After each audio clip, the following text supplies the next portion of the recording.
How to fix Etsy payment declined.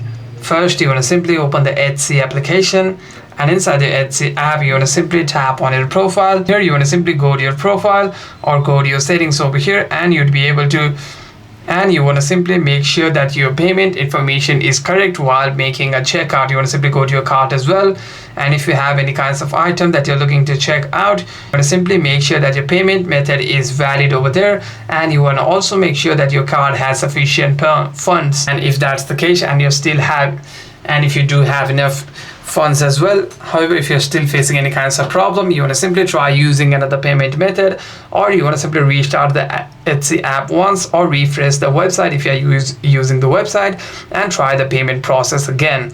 And once you do so, you shouldn't be facing any kinds of problem. However, if you do, you'd be able to contact your bank or the Etsy support team if any kinds of issues still continues. Hope this video was helpful, and if you have any further questions, make sure to leave a comment down below, and I'll see you guys on the next one.